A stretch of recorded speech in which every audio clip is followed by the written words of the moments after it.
Good evening and welcome to a Kelly Files special investigation, the Baby Lisa mystery. I'm Megyn Kelly. In late 2011, the disappearance of 10-month-old Lisa Irwin captured the nation's attention. How could an infant disappear from her crib in the middle of the night? The images of Lisa with her big blue eyes were splashed all over national media. 3 years later, there is still no trace of her.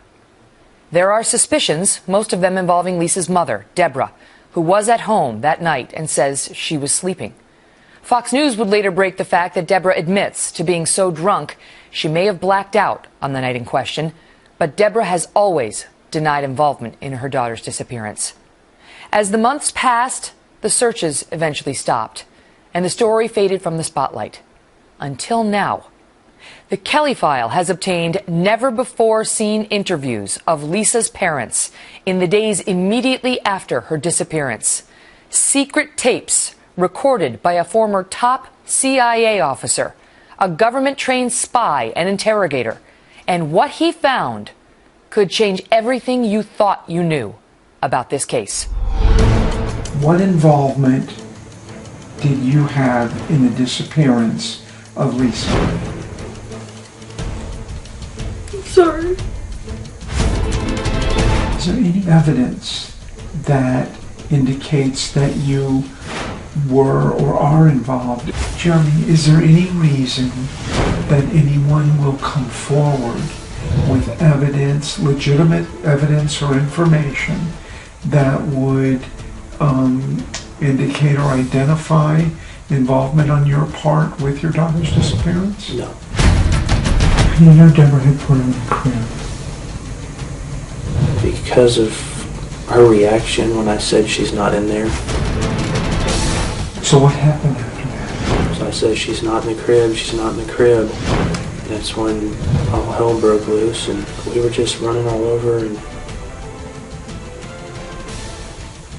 I said, we gotta find her, we gotta find her. And I remember her she was sitting on the floor by the front door, crying and screaming, my baby, my baby. In minutes, my exclusive interview with the man they call the human lie detector, who interrogated Lisa's parents. But first, a look back at the case that riveted the nation. November 11th, 2010. Little Lisa Irwin is born to parents Deborah Bradley and Jeremy Irwin. The couple, unmarried, lives a seemingly quiet life in Kansas City, Missouri, along with Jeremy's 8-year-old son Blake and Deborah's 5-year-old Michael. Deborah's a stay-at-home mom. Jeremy works as an electrician. Money is tight, so Jeremy works overtime when he can, including on the night of October 3rd, 2011. Baby Lisa is 10 months old.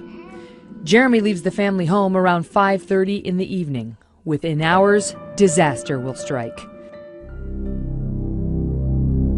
At 6:40 p.m., Deborah puts Lisa in her crib.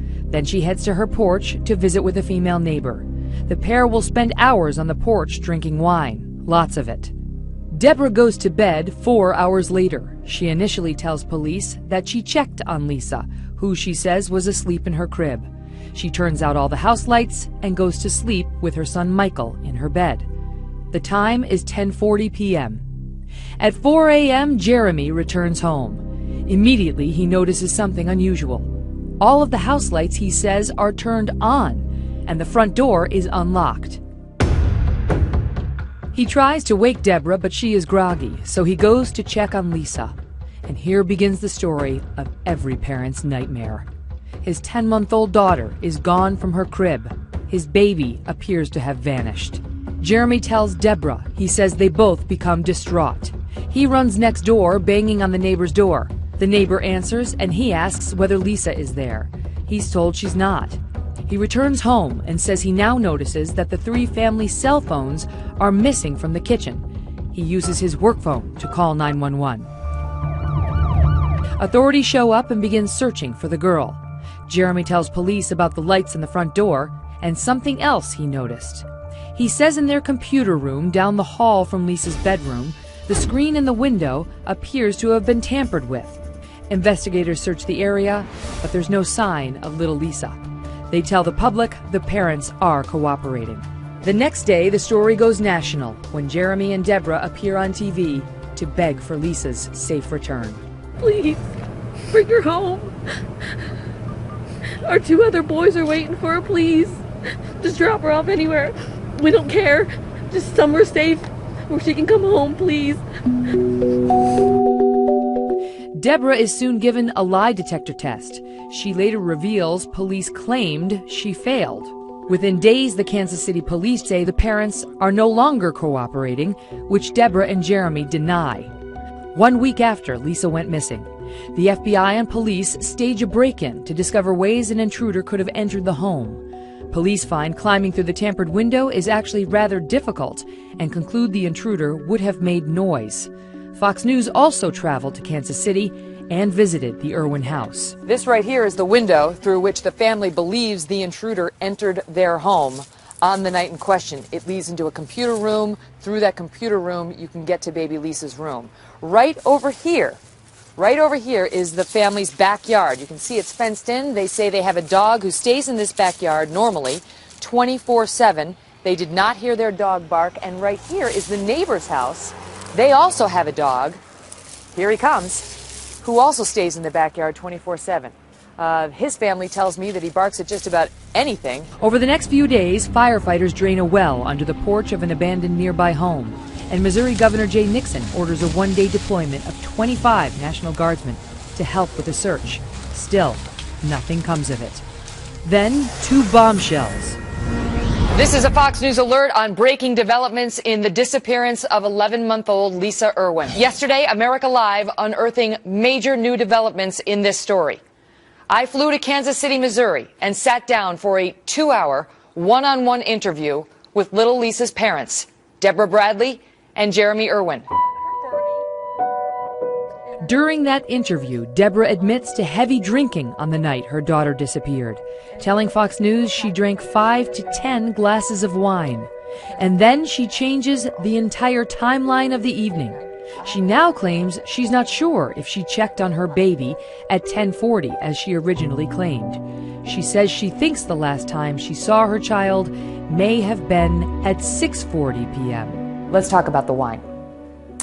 How much did you consume that day? I had several glasses of wine. When you say several, more than 3? Yeah, but that has nothing to do with her. More than 5? Probably. More than 10? No. When you went in at 10:30 after the neighbor left, what did you do? Probably went right to my room. Why is it probably? Because sometimes I check on her. Well, most of the time I check on her. You don't remember? No. So it's possible you did not check on her before you went to bed at 10:30? Yeah. So the last time you saw your daughter alive in your home was when you put her down at 6:40? When I put her down, yeah. The new information is a major development. An additional 4 hours has now been added to the case. And that wasn't the only part of Deborah's story that changed. Listen to the answer she gave 2 Fox News anchors regarding the house window. Do you think they came in through that window? Absolutely. Based on the condition it was in, could someone have gone through that? That you saw? No. Days later, a Missouri judge grants a search warrant for police to search the Irwins' home. Investigators remove brown paper bags along with Lisa's clothes and toys. It is now 15 days since Lisa disappeared. The FBI brings in cadaver dogs, the first time officials have brought in canines, potentially giving up an important clue they might have discovered had they used the dogs on night 1. One of the dogs hits on something, reportedly marking the scent of possible human remains in an area on the floor near Deborah's bed. November 8th, more than a month has now passed, and new potentially important details emerge about the family's missing cell phones. Police records prove that Deborah's phone was used the night baby Lisa disappeared, hours after Deborah claims she went to bed. According to police, the first phone call is attempted at 11:57 p.m. Then again at 3:17 a.m., someone attempts to check Deborah's voicemail and to access the internet. 5 minutes later at 3:22, another attempt to check voicemail and access the internet. In all, Deborah's attorneys say there were 5 attempts to get online through those phones that night. Attorneys later reveal that the FBI has told them the cell phones never got more than 1/3 of a mile away from the Irwin home. Remember, the phones were used around midnight and then 3 hours later, which raises the question, who would steal a baby and 3 cell phones only to sit by the baby's occupied house for several hours on a cold autumn night? As for that midnight phone call that was attempted, police looked into the number dialed. The call was to a woman named Megan Wright. She lived in a shared home known to be used by drug seekers. Apparently there was a 50-second phone call made from one of the family's phones to my cell phone. It's about 50 seconds in length. I don't know what was said or who called or who answered my phone. Wright tells police she did not answer any call because she says she didn't have her phone that night. She claims she shares it with her roommates.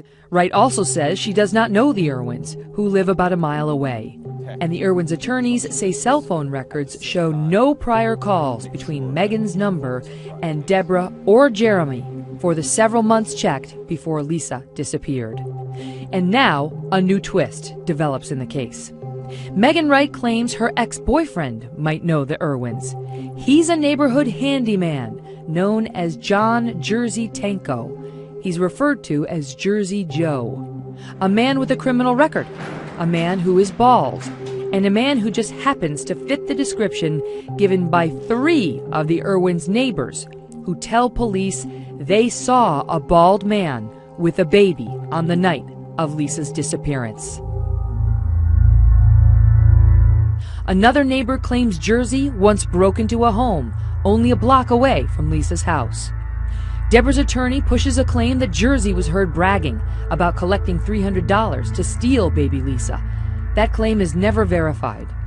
He says he gave police this information, but police say Jersey is not a suspect, that he has some sort of an alibi, and that he's been cleared of any involvement.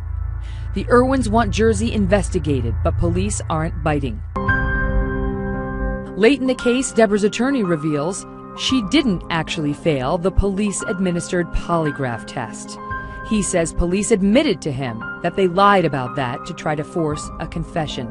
It didn't work. And to this day, Deborah maintains her innocence. And I want to ask you this last, to people who may still be watching and having doubts about whether you had an involvement in this. What do you say to them? There's a bad guy out there with my baby right now. And there's people that are judging me. Please just look for her.